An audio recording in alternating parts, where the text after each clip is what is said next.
Assalamualaikum warahmatullahi wabarakatuh.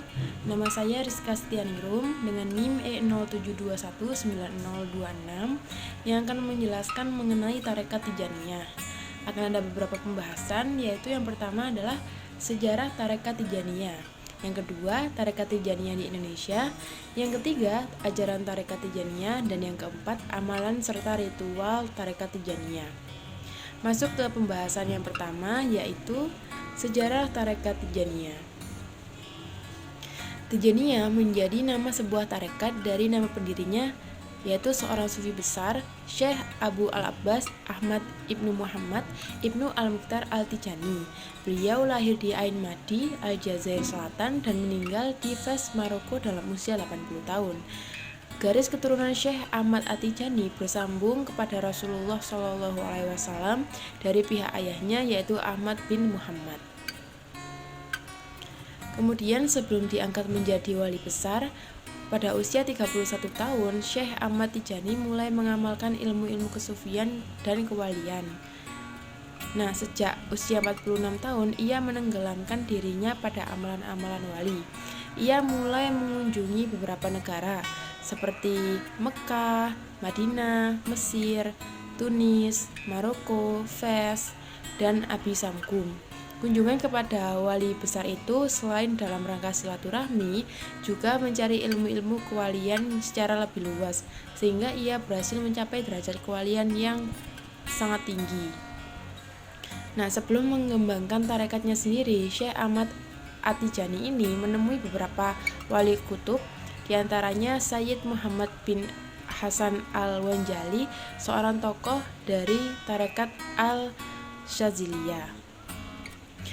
Kemudian pada tahun 1196 Hijriah, ia pergi ke Sahara, tempat wali kutub Abi Samgun.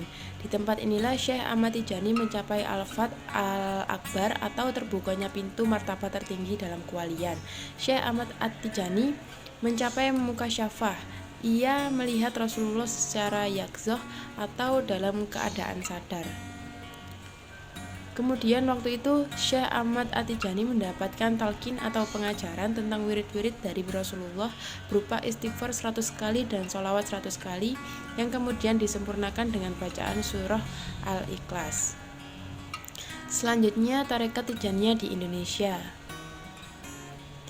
Tarekat Tijaniyah dibawa oleh Kiai Haji Anas bin Kiai Haji Abdul Jalil sebagai pelopor pertama kali di Buntet, Cirebon, Jawa Barat pada tahun 1923. Singkat cerita, Kiai Haji Anas memperoleh ijazah tarekat Tijaniyah dari Syekh Ali bin Abdullah Al-Thayyib Al-Madani Al-Azhari saat ia di Tanah Suci Mekah. Sampainya di Indonesia, Kiai Haji Anas memulai menyebarkan ajaran tarekat Tijaniyah di Buntet, yang ia jadikan bentuk pesantren sekaligus menjadi pusat penyebaran tarekat Tijaniyah. Kemudian adapun ajaran-ajaran tarekat Tijaniyah. Yang pertama adalah melazimkan sholat fardu dalam waktunya dengan memelihara syarat, rukun, dan segala adabnya serta sunat-sunatnya, dan utama sekali berjamaah. Yang kedua adalah takwa kepada Allah dengan zahir dan batin sesuai kemampuan. Jadi jika terjadi pelanggaran syar'i, wajib segera bertaubat kepada Allah.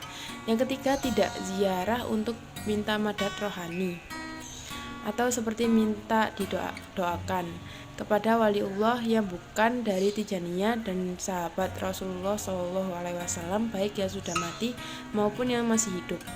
Tetapi wajib memuliakan waliullah yang lain, atau jangan diremehkan. Yang keempat adalah tidak mengumpulkan tarekat ini dengan tarekat yang lain. Kemudian yang kelima, bersedia mengamalkan ajaran tarekat ini sampai akhir hayatnya. Kemudian amalan dan ritual tarekat Tijaniyah. Yang pertama, wirid wajibah, yakni wirid yang dihukumi wajib bagi penganut tarekat Tijaniyah. Kemudian yang kedua, wirid ikhtiyariyah, atau wirid yang tidak dihukumi wajib sehingga pengalamannya bukan suatu tuntutan dan menjadi ringan. Kemudian adapun 3 pokok amalan wirid tarekat Tijaniyah. Yang pertama wirid lazimah, di mana rangkaian menjadi rukunnya hanyalah istighfar, sholawat, dan zikir masing-masing 100 kali. Wirid lazimah ini dilaksanakan setiap pagi dari mulai pagi hari selesai sholat subuh sampai datangnya waktu duha, serta sore hari mulai selesai melaksanakan sholat asyar sampai datangnya waktu isya. Kemudian yang kedua adalah wirid wazifah, di mana wirid ini lebih menekankan kepada aspek bacaan sholawat. Sholawatnya terdiri dari sholawat al-fatih dan sholawat jauharat al-kamal. Yang ketiga adalah wirid hailalah atau la ilaha illallah.